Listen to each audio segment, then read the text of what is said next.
มตาดคูเนาะอยู่เมืองปากซอง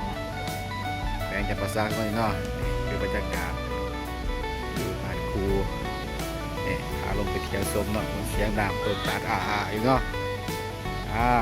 ทีมงานมานำกัน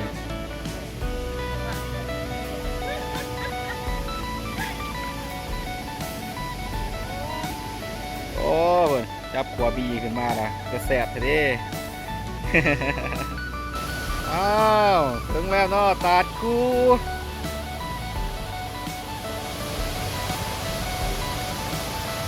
โอ้งามต้นตาดสดสวยงดงาม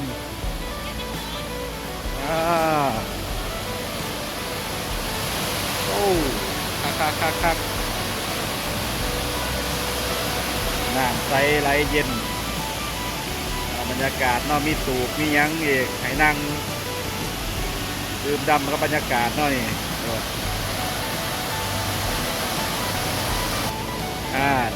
สาวๆมาเที่ยว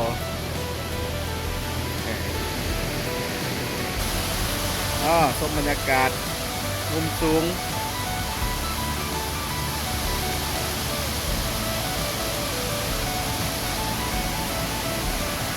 นี่เนาะจุดต้นน้ำ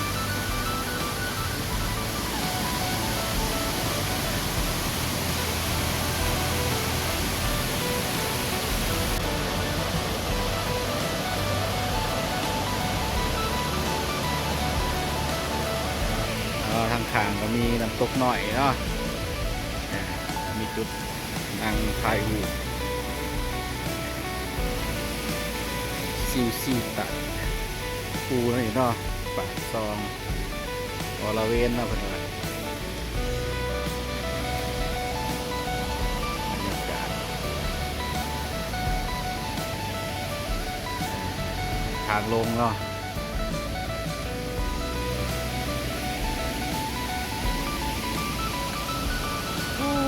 สวยงามไป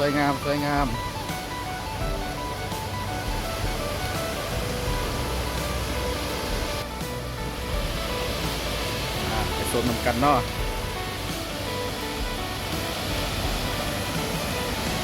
บรรยากาศ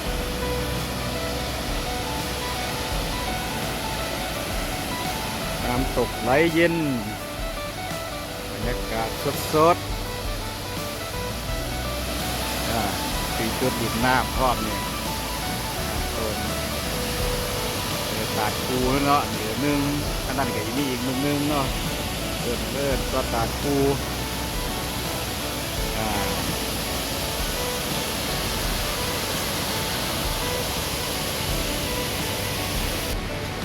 ภายในนี่ก็มีร้านอาหารเนาะมีบริการอาหารเครื่องดื่ม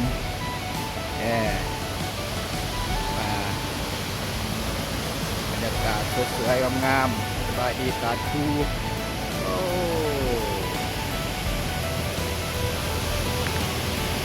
สวยงามมากโอ้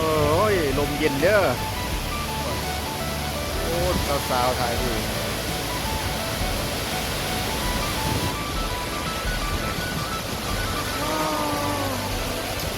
ละอองน้ำพัฒนาเนาะเย็นเลยบรรยากาศ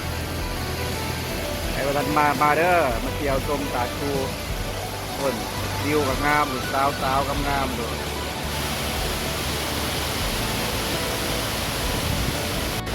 รอบมีตูบให้นั่งเนาะนี่มีเรือตูบมีเรือแพมาเที่ยวจุดนั่งกลางน้ำก็มีนี่น้ำเลิก8-9 เมตรเด้อเวลาคำเตือนเพื่อนระวัง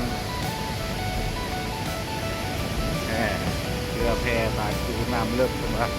มีคำเตือน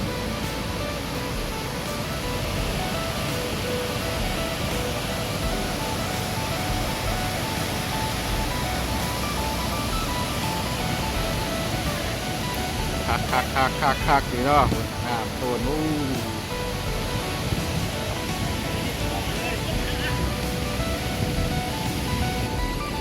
เดี๋ยวชมเนาะวันนี้เป็นวันจันทร์ จะบ่มีคนคอยมีคนปานใดเนาะเดี๋ยวทีมงานเฮาเองโอ้ซุ่มเย็นซุ่มเย็น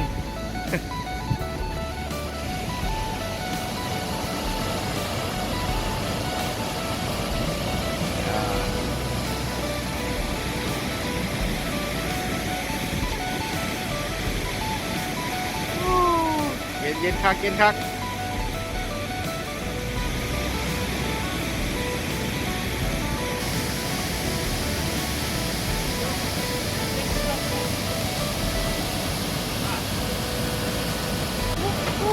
ก็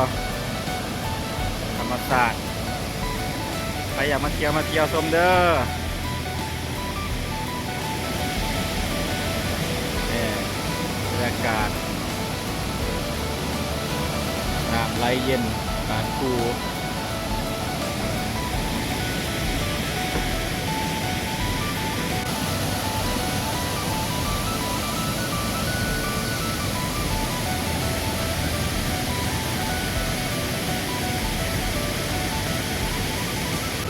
น้ำเย็นขนาดเลยรถไทยหูบรรยากาศดุนโอ้ยมาหนาเพิ่นยืนไทยหูอยู่เพิ่นจุดตีที่มันเด็กหน่อยสามารถลงมาหลินได้เนาะน้ำเพียงตื่นนึงเนาะคนนี้โอ้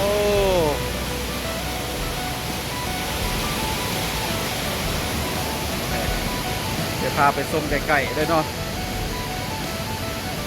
อยู่จุดพาที่สองใครอยากมานั่งดื่มนั่งกินอยู่นี่ก็ได้เนาะนี่เนาะบรรยากาศ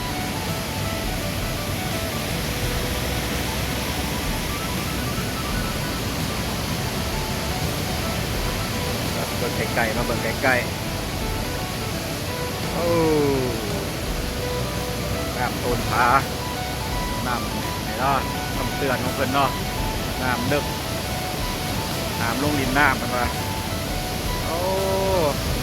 บรรยากาศมาอยู่ในน้ำสาดใส่หนาเลยเอาน้ำพุ่งขึ้นมาโอ้เด้อ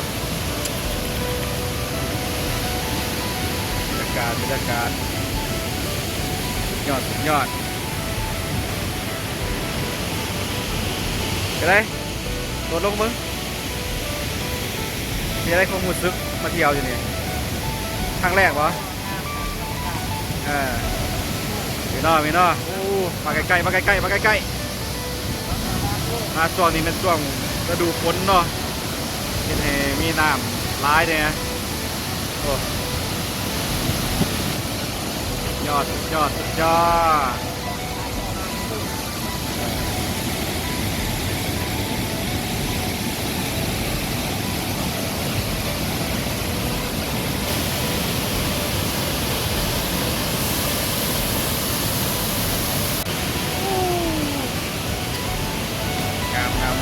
งามมุมนี้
ตื่นเรียบร้อยครับเนาะบัดนี้มีสาวเนาะสาวยังมาเที่ยวแล้วบัดนี้นี่ดำบรรยากาศก่อนครับ